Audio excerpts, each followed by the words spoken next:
Hi everyone, welcome my YouTube channel eco account schedule by Zeenat. आपने क्या चली थी, भारतीय अर्थव्यवस्था की बुक चली थी। उसके अंतर्गत कौन सा चैप्टर चल रहा था? थर्ड चैप्टर चल रहा था।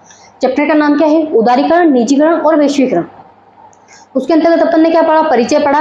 परिचय में क्या देखा था अपन ने कि 1990 तक अपन ने पढ़ लिया था। उससे पहले कैसी थी, अब जब आजाद नहीं हुआ था उससे पहले कैसी थी, उसके अंतर्गत वो सब देखा। फिर कौन सी समस्या आई वो देखा अपन ने। उसके बाद अपन ने क्या पढ़ा? पृष्ठभूमि पढ़ी। पृष्ठभूमि में क्या पढ़ा अपन ने? जो समस्या थी उनको पढ़ा। जब समस्या थी वो कब सामने आई? 1980 के बाद सामने आने लगी। फिर 1980 के बाद उनका धीरे धीरे समाधान किया गया। फिर 1991 में कौन सी नीति लागू की गई? 3 नीतियां लागू की गई। कब की बात है? 1991 की। ठीक है, उसमें कौन कौन सी 3 नीतियां लागू की गई? उदारीकरण, निजीकरण और वैश्वीकरण, तीनों को लागू किया गया। उसके बाद अपन ने उदारीकरण के अंतर्गत क्या पढ़ा था? औद्योगिक क्षेत्र का विनियमन। इसके अंतर्गत क्या पढ़ा अपन ने? जो औद्योगिक क्षेत्र थे, पहले सब अधिकार किसके पास थे? सरकारी क्षेत्र के पास थे। बट अब सारे अधिकार किसके पास आ गए? निजी क्षेत्र के पास आ गए। मतलब ज्यादा किसको प्रोत्साहन किया गया? निजी क्षेत्र को प्रोत्साहन किया गया। फिर वित्तीय क्षेत्र में सुधार, जो उनका मतलब जिस तरीके से वित्तीय क्षेत्र बना हुआ था उसको सुधारा गया। कहाँ अमाउंट, कहाँ क्या करना है, किस तरीके से करना है, सरकार के पास रहेगा नहीं रहेगा, ये सब चीजें देखी गई। फिर कर में सुधार क्या किया गया? कर व्यवस्था में सुधार इस तरीके से किया गया कि पहले जो थे कर का अमाउंट क्या था? हाईएस्ट था। मतलब उसकी वजह से कालाबाजारी बहुत ज्यादा हो रही थी, ब्लैक मनी बहुत ज्यादा इकट्ठा हो रही थी। बट बाद में क्या किया गया? उसी ब्लैक मनी की कम करने के लिए जो टैक्स था, टैक्स को कम कर दिया और जो सेविंग्स थी उसको ज्यादा कर दिया, ताकि लोग क्या हो, ज्यादा से ज्यादा आकर्षित हो अपने क्या करने के लिए? टैक्स देने के लिए। क्योंकि अगर वो कालाबाजारी में पैसा लगाएंगे साइड में तो उनको कितनों को पैसे खिलाने पड़ेंगे। ऐसे तो होंगे नहीं कि एक को पैसे खिलाएंगे खत्म कम हो जाएगा। 10 से 15 जनों को पैसे खिलाने पड़ेंगे मैक्सिमम। तो वो जितना टैक्स चुकाते थे उससे भी ज्यादा चला जाता था। तो उन्होंने क्या किया? उतना टैक्स कर दिया ताकि ये चुका पाए, और दूसरा जो दूसरे लोगों के पास जा रहा है उनके पास ना जाकर सीधा गवर्नमेंट के पास आए, ताकि गवर्नमेंट क्या कर सके? उसका यूज कर सके सही। तो इसलिए क्या किया गया? करों में सुधार किया गया। फिर उसके बाद अब क्या लागू किया गया? 2017 में जीएसटी लागू कर दिया गया। फिर है विदेशी विनिमय सुधार। 1991 में भुगतान संतुलन की समस्या के तत्कालीन निदान के लिए अन्य देशों की मुद्रा की तुलना में रुपए का उन्मूलन किया गया। इसका मतलब क्या है? 1951 में क्या था? भुगतान संतुलन। मतलब मैंने तुम लोगों को पहले ही बताया था भुगतान संतुलन कैसे खराब हो गया था, कैसी स्थिति हो गई थी। ऐसी स्थिति हो गई थी कि अपन 15 दिन तक भी कुछ खरीद नहीं सकते थे, पेट्रोलियम और डीजल ही नहीं खरीद सकते थे, ऐसी कंडीशन आ गई थी। तो उस टाइम क्या होता? भुगतान संतुलन नहीं था समस्या के तत्कालीन निदान के लिए। मतलब उस टाइम तुरंत निदान के लिए क्या क्या चीजें की गई अपन ने? के लिए अन्य देशों की मुद्रा की तुलना में रुपए का उन्मूलन किया गया। मतलब रुपया कम किया गया। जैसे डॉलर के पैसे, $1 का जितना अमाउंट होता है उतना यहाँ पर बहुत ज्यादा पैसे होते हैं। तुम लोगों ने मान लो कि $1 के वहां पे मेरे को ध्यान नहीं कितने होते हैं, बट हाँ $1 के भी मान लो तुम 300 रुपीज होते हैं। तो यहाँ पर वो वहां पर $1 कमाएगा और यहाँ पर कितने भेजेगा? 300 रुपीज भेजेगा। मतलब 300 रुपये भेजेगा। प्रॉफिट हुआ या नहीं हुआ? उन्होंने क्या किया? इस वजह से उन्मूलन कर दिया। तो इससे क्या हुआ? जो यहाँ के लोग हैं वो दूसरे देशों में जाने लगे, काम करने लगे, ताकि उनको भी क्या हो गया? प्रॉफिट मिलने लग गया। किस बात के लिए? वहां काम कम करना पड़ता और क्या मिलता? अमाउंट ज्यादा मिलता, और वो अमाउंट यहाँ पर भेजते वो, और उनके यूज के लिए भी अच्छा खासा रहता। तो इस वजह से क्या हुआ? विदेशी मुद्रा अपने देश में आने लगी और इससे अपनी अर्थव्यवस्था और सुधरी। इससे देश में विदेशी मुद्रा के आवागमन में वृद्धि हुई। ये आ गया वापस से, किसमें वृद्धि हुई? अपने देश में विदेशी मुद्रा के आवागमन में वृद्धि हुई। लोग दूसरे देशों में जाके काम करने लगे, उससे क्या होगी? अपने देश में मुद्रा आने लगी। फिर क्या था? अपने बाजार ही विदेशी मुद्रा की मांग और पूर्ति के आधार पर विनिमय दरों को निर्धारित कर रहा है।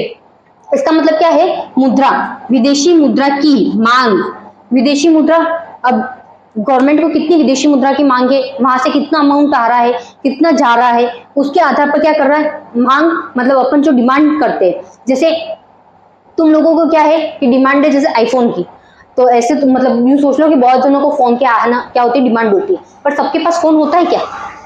सबके पास फोन नहीं होता। सबके पास अलग अलग क्वालिटी का फोन होता है, होता भी है, या फिर किसी के पास तो नहीं होता। जो फुटपाथ पे लोग रहते हैं उनके पास कौन सा फोन रहता? नहीं होता उनके पास फोन। तो उनकी क्या मांग तो है, हमें फोन चाहिए, बट वो पूर्ति नहीं कर सकते, मतलब उसका पैसा चुका नहीं सकते। तो किसको?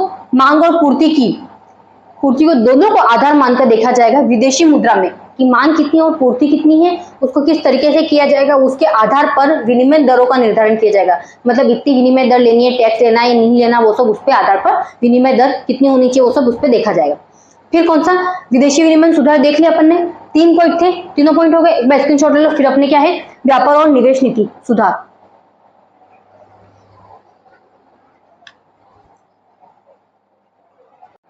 व्यापार और निवेश नीति सुधार। अर्थव्यवस्था में औद्योगिक उत्पादन और विदेशी निवेश तथा प्रौद्योगिकी की अंतर्राष्ट्रीय प्रतिस्पर्धा की क्षमता को प्रोत्साहन करने के लिए व्यापार और निवेश व्यवस्था का उदारीकरण प्रारंभ किया गया। इसका मतलब क्या है, अर्थव्यवस्था में जो अपनी इकोनॉमी है उसमें औद्योगिक उत्पादन, जो अपने उद्योगों से उत्पादन किया जाता है, जो सामान का उत्पादन करते हैं, और विदेशी निवेश, जो अपने विदेशों से क्या होता है, अमाउंट है अपने पास जो है ना, भारतीय रिजर्व बैंक है उसके पास भी क्या है, विदेशी मुद्रा है। विदेशी मुद्रा उसके पास जितनी होती है उसके आधार पर वो क्या करता है, पैसे छापता है। ऐसे ही वो पैसे नहीं छाप देता है। उसके पास गोल्ड भी है ना, लिमिटेड में होना चाहिए, कितना है तो उतना होना चाहिए, उसके बाद ही वो पैसे छापेगा, नहीं तो नहीं छापेगा वो पैसे। तो क्या है, विदेशी निवेश, एक तो औद्योगिक उत्पादन, जो उद्योग है उनके उत्पादन, विदेशी निवेश, प्रौद्योगिकी की अंतर्राष्ट्रीय प्रतिस्पर्धा की क्षमता। अंतर्राष्ट्रीय प्रतिस्पर्धा का मतलब क्या है, क्षमता, एक देश का दूसरे देश से प्रतिस्पर्धा करना, मतलब वहां की क्वालिटी अच्छी है, वहां के सामान की अपनी क्वालिटी ये खराब है। जैसे अपने यहाँ पे 5G चल रहा है तो दूसरे देशों में तो 5G नहीं चल रहा, कहीं 8G भी चल रहा है, तो उस पर क्या है, ये डिफरेंसेस आ गए। तो क्या हो गया, प्रतिस्पर्धा हुई कि नहीं हुई। और कहीं पर तो ऐसा भी होगा जहाँ 2G चल रहा होगा, तो ये क्या है, समस्या है एक। तो क्या है, प्रतिस्पर्धा कैसे होती है कि यही होता है कि अपन उनके देश में जाएंगे तो तुम लोग अपन को क्या बोलेंगे, देखो तुम्हारे देश में तो ये, हमारे देश में ये, हमारे देश में ये, हमारे देश में ये, तो ये उल्टा चलता रहता है। तो उस वजह से प्रतिस्पर्धा होती है। और तुम्हारे भी देख लो एग्जाम टाइम में किसी के नंबर ज्यादा हो जाते हैं तो तुम लोग उससे प्रतिस्पर्धा करने की कोशिश करते हो कि नहीं करते। जैसे तुम्हारे हर टाइम तुम टॉप करते हो, बट इस टाइम कोई आ गया और उस वजह से उसने है ना थोड़ा सा नंबर ज्यादा ले आया, 2 नंबर भी ज्यादा है, तो तुम उसके लिए मेहनत करोगे नहीं करोगे, प्रतिस्पर्धा होगी वो तुम दोनों के बीच में। तो वैसे ही कैसे देशों के बीच में होता है। प्रोत्साहन करने के लिए व्यापार और निवेश व्यवस्थाओं का उदारीकरण प्रारंभ किया गया। इसलिए क्या, व्यापार में निवेश, व्यापार और निवेश व्यवस्थाओं के लिए, मतलब व्यापार करते हैं तो उसमें कुछ ना कुछ निवेश करते कि नहीं करते, अपन इन्वेस्ट करेंगे तो उसकी व्यवस्थाओं के लिए किसका किया गया, उदारीकरण प्रारंभ किया गया। उदारीकरण प्रारंभ किया गया, इसका मतलब ये है कि दूसरे देश वाले भी अपने यहाँ पर आके क्या कर सकते हैं, बिजनेस कर सकते हैं। ये सारी चीजें शुरू कर दी, वो भी यहाँ पर आके निवेश कर सकते हैं, वो अपने शेयर भी खरीद सकते हैं, अगर वो चाहे तो यहाँ सामान भी बेच सकते हैं, यहाँ के सामान ले भी जा सकते हैं, तो उनकी इच्छा पर डिपेंड हो गया। तो उसकी वजह से क्या हो गया, उदारीकरण शुरू किया गया। इसके और भी पॉइंट है वो लिख रहे हैं अपन। और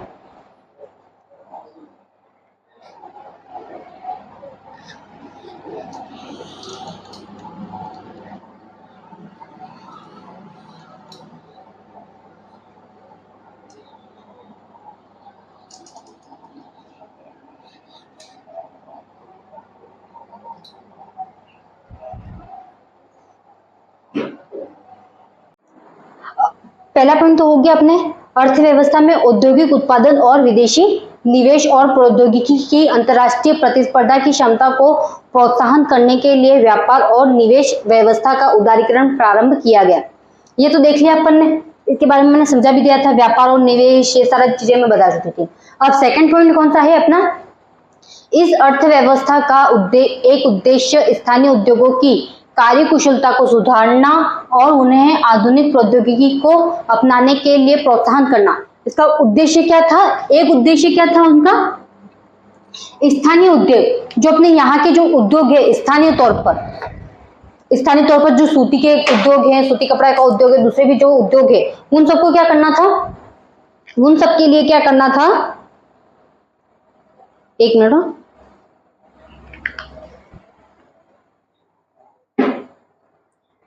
जो स्थानीय उद्योग है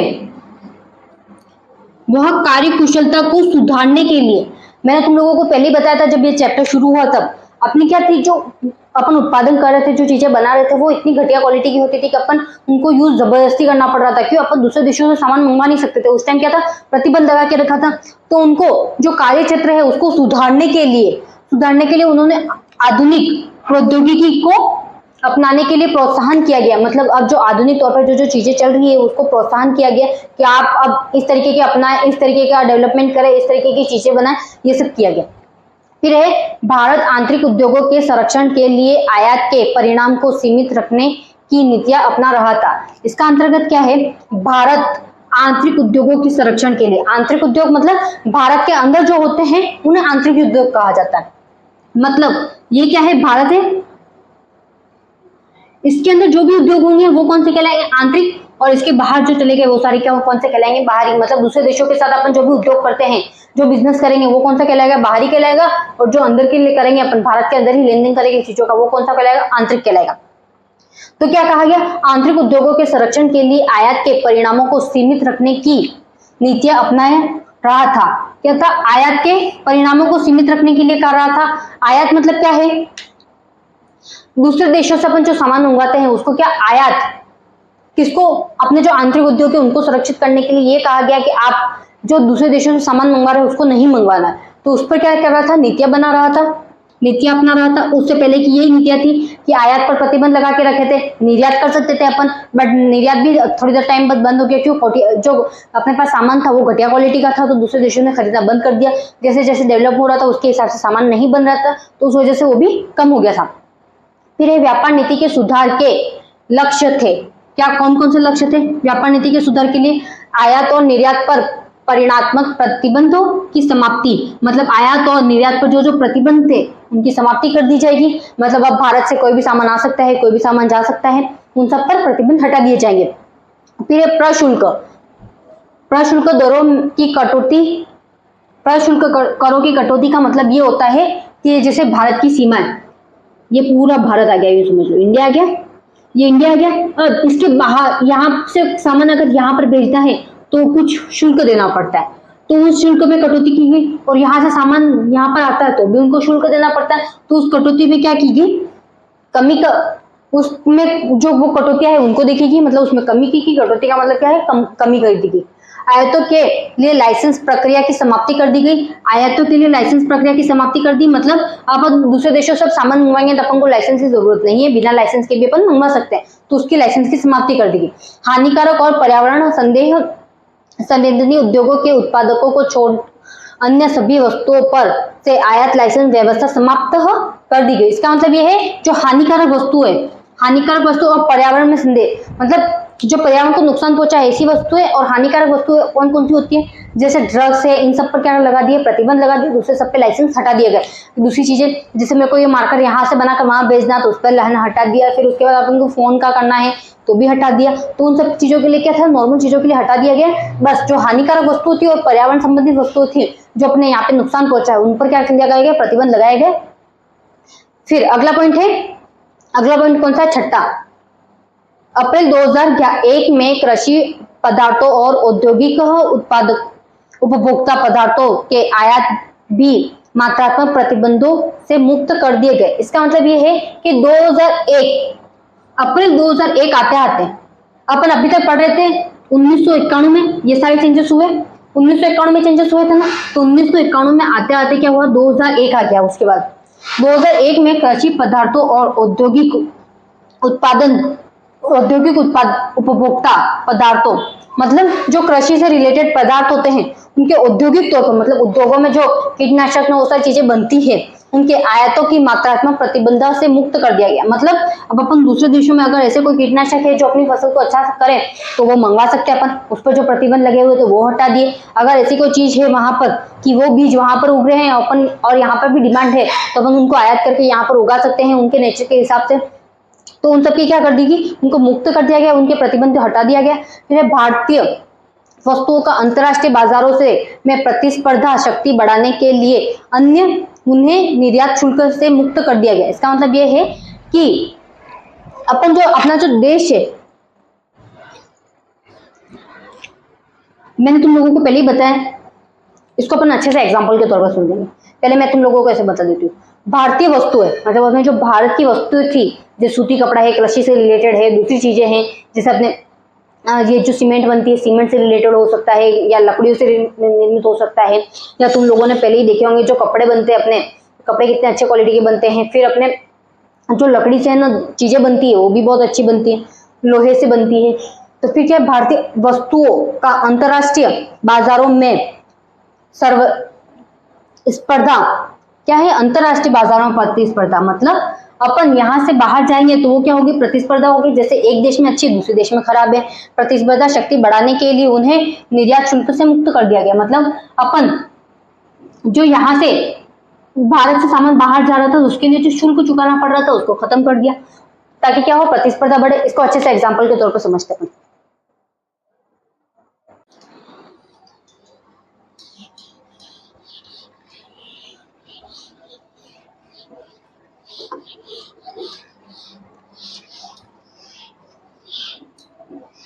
ये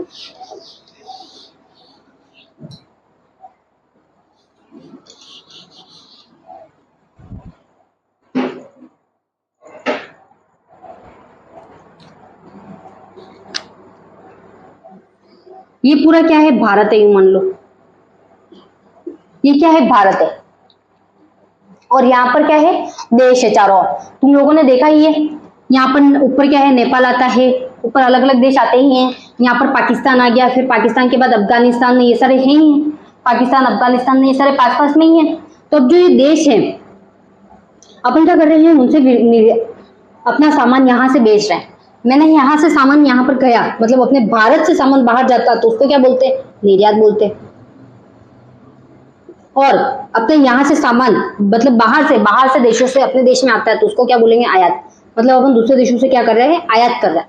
तो उस टाइम क्या किया लोगों ने, जो गवर्नमेंट थी उस टाइम की, उसने ये बोला कि यहाँ के जो आयात है, अपन आयात कर रहे हैं तो उस वजह से क्या हो रहा है, अपने यहाँ के जो उद्योग है, भारत के उद्योग जो थे, उद्योग, उनको यूं लगा कि उद्योग जो है वो नष्ट हो जाएंगे, कि इनको है ना ऐसी कोई संरक्षण नहीं मिलेगा, और उस वजह से क्या हो गया, नष्ट हो जाएंगे। क्योंकि देखो, अपने जब देश आजाद नहीं हुआ था तो अपने क्या हो गया था, जो बाहर से अपन आयात कर रहे थे, आयात पर कोई शुल्क नहीं लगाया गया, उस वजह से क्या हो गया कि सारी चीजें अपन वहां की खरीदने लगे, अपनी जो भारत की वस्तु थी वो सारी अपने खरीदना बेचना सब कुछ बंद हो गया था। तो अपनी अर्थव्यवस्था बहुत ज्यादा खराब हो गई थी। फिर अपने देश की आजादी मिली, उस टाइम पे अपनी अर्थव्यवस्था बहुत ज्यादा खराब थी, तुम लोगों ने पढ़ा होगा। तो उससे क्या हो गया, उन्होंने ये सोचा कि हम अभी भी आयात चालू रखेंगे दूसरे देशों से, तो दूसरे देश क्या करेंगे, अपने देश पे आकर कब्जा कर लेंगे। तो इस वजह से उन्होंने क्या किया, उद्योग में आयात को प्रतिबंधित कर दिया, और निर्यात भी कुछ ही वस्तुओं का रखा गया, कि सब चीजों का निर्यात नहीं रखा गया। और निर्यात करने के लिए भी क्या आ गया, यहाँ पे शुल्क रखा गया। यहाँ पर क्या रखा गया, यहाँ पर ये सोच लो कोई पॉइंट है, मतलब ये सारे पॉइंट है, इस पॉइंट के बाहर, इस सीमा से बाहर कोई भी सामान बाहर जाता है तो क्या होता है, अपन को शुल्क चुकाना पड़ता है। और यहाँ से सामान यहाँ पर भी आता है तो भी क्या करना पड़ता है, अपन को शुल्क चुकाना पड़ता है। मतलब ये इस पूरे गोले में से कहीं पर भी हो सकता है। जो अपने भारत का नक्शा है उसके बाहर की बात कर रहे हैं अपन, उसके बाहर जाएंगे तो शुल्क देना पड़ेगा, आएंगे तो भी शुल्क देना पड़ेगा। तो इनको उसके बाद अर्थव्यवस्था ज्यादा खराब होगी, तुम लोगों ने देखा। फिर 1991 में सुधार किए गए, सुधार के तहत कौन कौन सी 3 नीतियां लागू की गई, उदारीकरण, निजीकरण और वैश्वीकरण को लागू किए गए। तो उसमें सबसे पहले क्या है, निजीकरण को प्रोत्साहन दिया गया, जो निजी क्षेत्र है उनको प्रोत्साहन दिया गया, हर एक तरीके की चीजें किसको, निजी क्षेत्र को प्रोवाइड होगी। तो फिर यहाँ की जो सामान था वो यहाँ से बाहर भी जाने लगा, और बाहर का सामान यहाँ पर भी आने लगा, ताकि क्या हुआ, जो उद्योग है उनको क्या हो, प्रतिस्पर्धा हो। मतलब यहाँ का अगर खराब क्वालिटी का है, खराब, और यहाँ की अच्छी है, यहाँ की क्या अच्छी है, तो लोग यहाँ का सामान यहाँ भारत में आ रहा है, तब अच्छी क्वालिटी का सामान खरीदेंगे कि खराब क्वालिटी का खरीदेंगे, खराब क्वालिटी का नहीं खरीदने वाले, अच्छी क्वालिटी का खरीदने वाले। तो इससे क्या हुआ, जो उद्योग थे कुछ टाइम के लिए तो उस पर असर पड़ा, बट बाद में इन उद्योगों ने भी क्या कि इस सामान से प्रतिस्पर्धा करना शुरू कर दिया। मतलब जिस तरीके से तुम तुम्हारे स्कूल में करते हो, स्कूल में करते हो या नहीं करते, अगर तुमसे कोई ज्यादा नंबर ले आता है, हमेशा टॉपर तुम रहते हो, बट इस बार कोई नया बच्चा आया क्लास में और वो तुमसे ज्यादा नंबर ले आया, तो तुम अपनी स्थिति वापस बनाने की कोशिश करोगे कि नहीं करोगे। तो वैसे इन्होंने किया, ये जो उद्योग थे, हाँ कुछ उद्योग नष्ट भी हो गए, जो इस प्रतिस्पर्धा में टिक नहीं पाए वो नष्ट हो गए, बट वो कुछ मात्रा ही थी। बट इससे क्या हुआ, बहुत ज्यादा भारत को लाभ हुआ, प्रॉफिट हुआ, ताकि यहाँ की अच्छी अच्छी वस्तुएं, यहाँ की जो उद्योग थे उन्होंने भी है ना उसमें प्रोत्साहन किया, प्रतिस्पर्धा की, और वो भी आगे निकले, जिन्होंने भी अच्छे से अच्छी कोशिशें की, अच्छे से अच्छी चीजें बनाई जाए। तो इसलिए आज की अर्थव्यवस्था देखो भारत की कितनी अच्छी, और अब पहले पहले कितनी खराब थी। अपने जो चीजें मिल रही थी वो भी कितनी खराब थी, क्वालिटी की मिल रही थी, वो सब खत्म हो गया और अब बहुत ज्यादा अच्छा हो गया। तो इसका मेन कारण क्या था, जो आयात निर्यात नीति थी उसमें क्या की छूट दी गई, और निर्यात के लिए इन सब के लिए क्या थी, जो लाइसेंस थे वो भी खत्म कर दिए गए, और जो यहाँ के आयात मतलब दूसरी कंपनियां थी, दूसरी कंपनियों को भी छूट दे दी गई कि यहाँ पर आकर बिजनेस कर सके, और वो चाहे तो यहाँ पर क्या कर सके। पर यहाँ पर जो निवेश कर रहे हैं उनका अमाउंट किसमें मिलेगा, भारत वालों को मिलेगा। और भारत वालों ने एक और किया था, तुम लोगों ने देखा था, विदेशी मुद्रा देखा था, विदेशी मुद्रा में विनिमय किया गया, ये सब चीजें देखी। तो तुम लोग सोच लो कि यहाँ की जैसे अब प्रॉफिट कैसा होगा गवर्नमेंट को, अगर कोई वस्तु अपन यहाँ पर, वहां की वस्तु कितने में आ रही है अपन को, अगर ये कोई भारत वाला वस्तु खरीदता है, मतलब भारत की वस्तु कोई बाहर जाता है निर्यात के लिए, तो क्या हो रही है, वहां में डॉलर में बेच रही है। तो वो $1, मैंने $1 की कीमत तुम्हें पहले बताई थी, डॉलर की कीमत कितनी मान लो, 200 मान लो, 200 रुपए मान लो, $1 की कीमत कितनी है, 200 रुपए मान लो। अब ये सामान उन्होंने बिका, बेच दिया तो इन्होंने लगभग $5 में भी बेचा होगा, और ये सामान यहाँ पर कितने में बेच रहा होगा, बेच रहे होंगे 300 रुपए में, और यहाँ पर $5 में बेच रहे होंगे तो कितने हो गए, यहाँ पे 1000 रुपए हो गए। अब प्रॉफिट हुआ नहीं हुआ, कितना हुआ प्रॉफिट, 700 रुपए का प्रॉफिट हुआ। अब 700 रुपए का प्रॉफिट होना अच्छी बात है, खराब बात है, क्या बात है, अच्छी बात है। इससे क्या हुआ, देश की अर्थव्यवस्था बहुत ज्यादा सुधरी, इससे विदेशी मुद्राओं का आगमन बहुत ज्यादा हुआ। वहां पर भी उनको लोगों को क्या होता था, चीजें जो थी वो बहुत ज्यादा सस्ती मिल जा रही थी, और यहाँ के लोगों को भी क्या हो रहा था, हर चीजें अवेलेबल हो रही थी। वो अवेलेबल होने का रीजन क्या था, उनको चीजें, उनका मेन रीजन ये था जो आयात पर शुल्क था वो कम कर दिया गया, निर्यात था तो यहाँ पर जो शुल्क था उसको बिल्कुल ही खत्म कर दिया गया। मतलब अपन यहाँ से सामान बेच रहे थे, अपन को कोई शुल्क देना ही नहीं, यहाँ से सामान आ रहा है तो इनको शुल्क देना है, अपन को थोड़ी ना लेना है शुल्क, शुल्क ये देंगे तब जाके सामान इंटर होगा। तो इससे भी क्या हुई, विदेशी मुद्रा अपने देश में आई, और इन्होंने भी, इससे क्या हुआ, भारतीय अर्थव्यवस्था इन सब चीजों से बहुत ज्यादा सुधरी। अब तुम लोग खुद देख लो कि अभी देख लो अंबानी की शादी हुई थी, उसमें देख लो दूर दूर सारे देशों के लोग वहां पर आए थे, क्यों आए थे, क्योंकि अपने भारत की अर्थव्यवस्था बहुत ज्यादा अच्छी हो गई। और जो वो अंबानी जी थे वो 10वें थे, मतलब 10वें अमीर लोगों में से आते थे, गिनती होती थी उनकी, और उन्होंने पूरा का पूरा, तुम लोगों ने देखा होगा एयरपोर्ट ना वो सब क्या किए थे, उन्होंने बुक करके रखे थे, और उसके प्राइवेट जेट भी बुक करके रखे थे। उनके पास इतना पैसा होगा तब होगा ना, बट पहले उस टाइम जब देश आजाद नहीं, मतलब देश आजाद हो गया था, और 1991 की बात करें, 1980 के बारे में जो समस्या आई, और 1991 तक जब तक ये सुविधा नहीं हुई थी तब तक भारत की अर्थव्यवस्था बहुत ज्यादा खराब थी। उसके बाद अब जाके बहुत ज्यादा सुधरी है।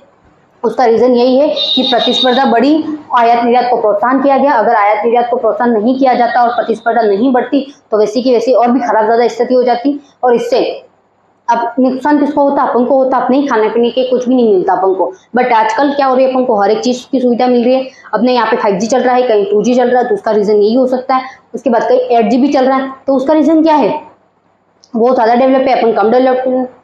ठीक है, तुम लोगों को बहुत ज्यादा अच्छे से समझ में आ गया होगा। मैंने भारत में उद्योग वगैरह सब कुछ के लिए बता दिया, और ये जो बताई थी वो व्यापार नीति वाला बताया था, जो अभी अपना पॉइंट चल रहा था उसके लिए एग्जाम्पल के तौर पर तुम लोगों को पूरा ये बताया।